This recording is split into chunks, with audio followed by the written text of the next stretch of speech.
I want to start today by reintroducing Jordan. Hey, how's it going?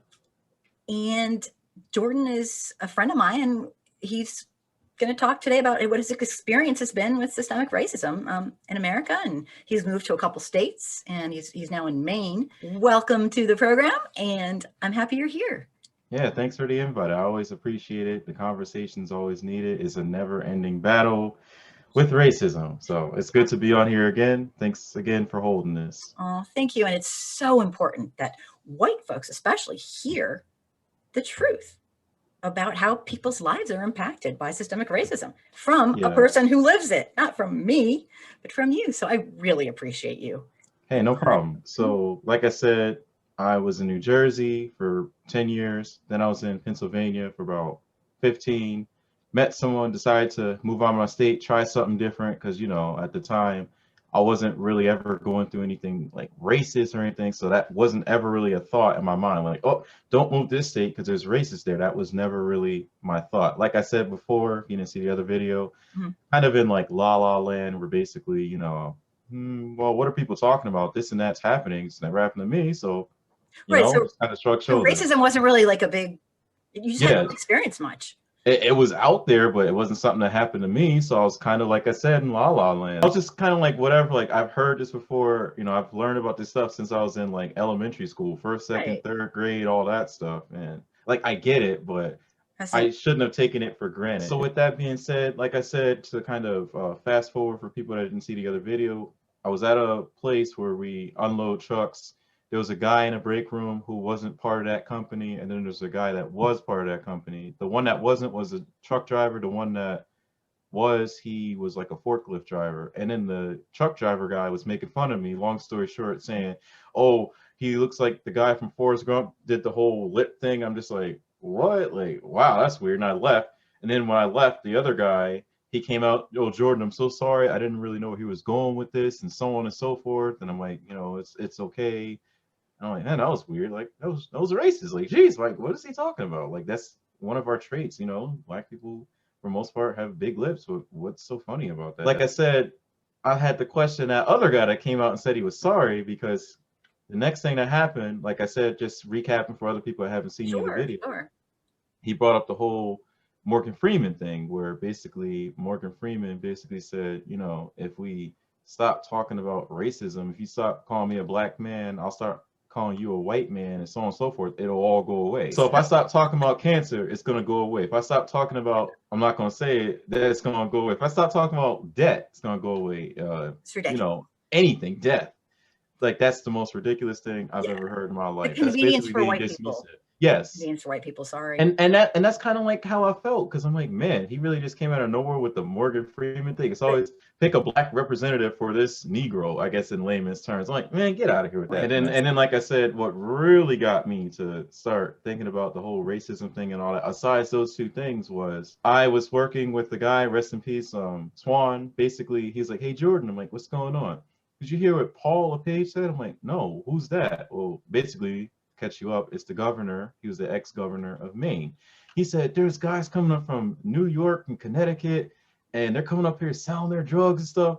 And then he said that's not the only problem, because they're having sex with white women and leaving. He's such a jerk. And he gave us nicknames: Shifty, Smoothie, D Money, all that. I'm like, what? I'm like, no way. Obnoxiously over. So I went home real quick. I Googled it, YouTube, Facebook, all that stuff I did.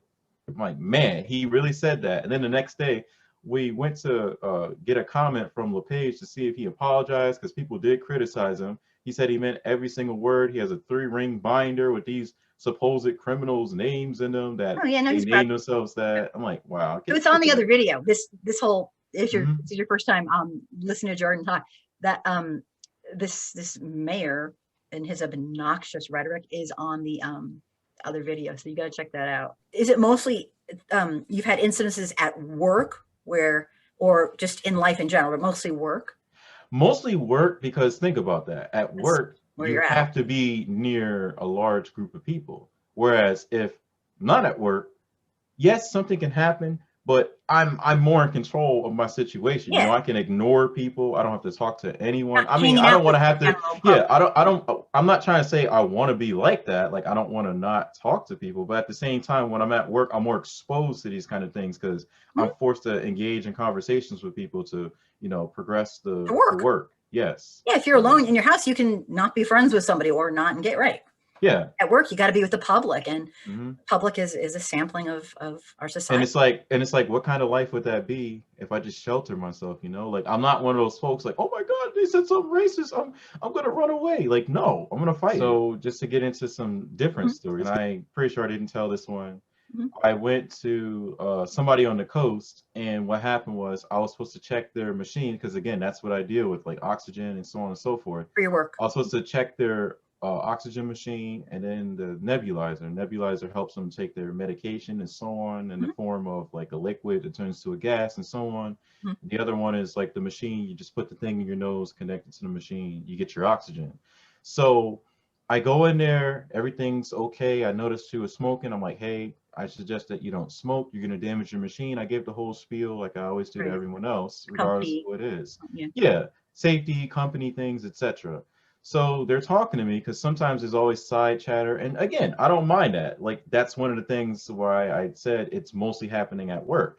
Mhm. And the ladies like ask me where I'm from. I'm like, oh, here we go. Why are they asking that? And I tell them from New Jersey. Why? They're like, oh, well, that's weird. We thought all rude people come from New Jersey. I'm like, what? Like, that's kind of weird. Like, okay. Oh, they're trying to So, say you aren't rude in a backhanded way. yeah, yes. It's a Oh, backhanded comment. It's like you think it's supposed to be a compliment, but it's like you're the first non-rude a person. backhand from these people. Then it's like, yeah, why? Oh, well, we thought all people from New Jersey are bad and blah blah blah. And then the son, I forgot to mention, the son was there, and he goes, yeah, you know, not all black people are bad and blah blah blah. And he's like, I have a friend in the military who's black. I'm like, here we go. This is what I like to call a passcode. People that are white and they have like a quote unquote black friend, or My so black they say friend. they do. Well, my one black friend, this is what he says. There are black people, and then there are, I quote what he said, there are ends. I said, what? I gotta get the heck out of here. Do you report all this to your work or? Oh, I've told them numerous times. They just laugh it off. Literally, my boss said, they're just bullies. I'm like, okay, well, hopefully I don't get killed or, you know, lynched or anything like that. Oh, they're just bullies, right? All right, well, we'll see what happens. But that's Just bullies. yeah, I literally just have to deal with it myself. I have to come up with my own solutions because I tell my supervisor, he literally says nothing. I tell my boss, who's a female, and she either laughs it off or she's very deflective. Oh, I think they're bullies. I think they're jerks. It's like, no, they were racist. And what are you going to do about it? It's abusive. Yeah, it's ridiculous. It's abusive. You work for their company and they're allowing you to be abused by like the time I, again, got to fast forward, long story short, went to a lady's house, machines down. I have to go in, but they said she can't move. She's disabled. So I knocked because you already know, as a black person in this country, you can't just be rolling up into someone's house. So, you know, ask permission first and all that. Once you get the okay, you head on in. I checked the machine and it was like, so where are you from? Because it's odd location in a bathroom. Tell her where my job is located. She goes, no, where are you from? And I'm like, excuse me, why are you asking that? I've just never seen anyone of your complexion at this doing this of job. your complexion.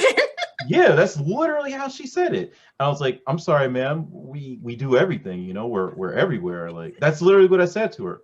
Good. What kind of question is that? Oh, I've never seen someone of your complexion. Oh, they usually keep us hidden, but like they let me out. Like, yeah, yep. Sorry, they let me out. It's not the 50s anymore, man. We're not. Did you know that? Welcome to. It's still alive and well. Jim Crow is still alive and well. That's a horrible thing for you to have to deal with. Like, you feel so. I mean, I'm imagining, and I don't want to put words in your mouth, but like how awkward, and you have to like stay there and help her. It's not fair. You have to take that. It's just not fair. It's not right. Yeah. Like all these little microaggressions. Why should you have to live that way?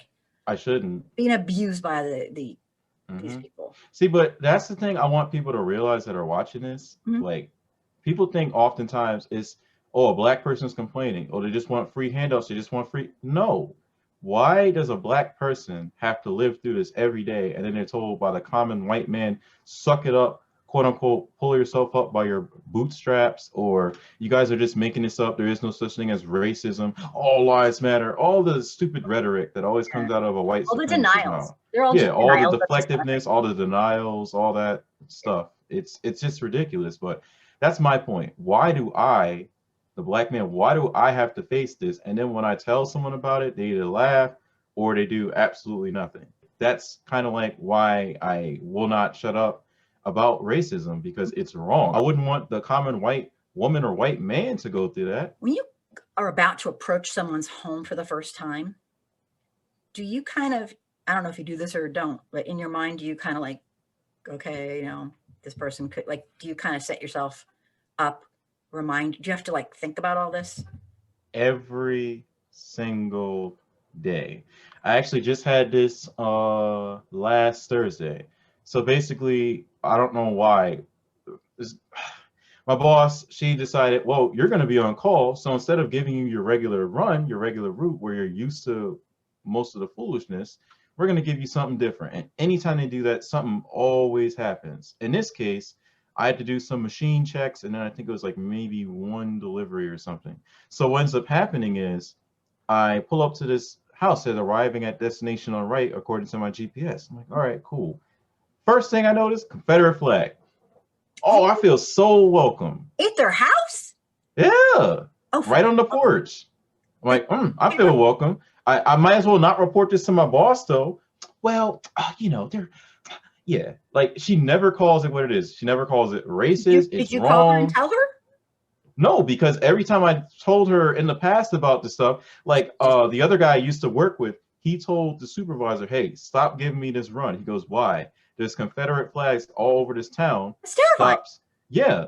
And he literally did nothing about it. So that's why someone might question me in the video, well, why didn't you tell anyone? Because when we do tell people, they don't give a crap about it. It's literally a shrug, and everybody goes home to eat your McDonald's or your Pizza Hut or whatever you're going to eat. Like nothing ever happened. So why am I going to waste my energy telling people that are supposed to do something and they're not? I can record it down, jot every little instance down, but I still feel like it's not going to help, because even if it goes to the highest of the high when it comes to HR or something, no one's really going to care. Well, were you hurt? No. Oh, okay. Have a good day. Whoa, what? Wait, what are you talking about? So yeah. Well, so anyway, obnoxious. You feel like they're not going to do anything, basically. Yeah. So going back to the story, so I pull up, I'm like, all right, great. So like you said, what do you do when you are about to approach someone's house? I was already mentally there, like, okay, this person is definitely going to be a racist and so on. And it's like, yeah, you think? I think to get the flag showing you. Yeah, the flag. And I go in there, hey, mind if I come in? She's just looking at me like, yeah. I'm like, okay.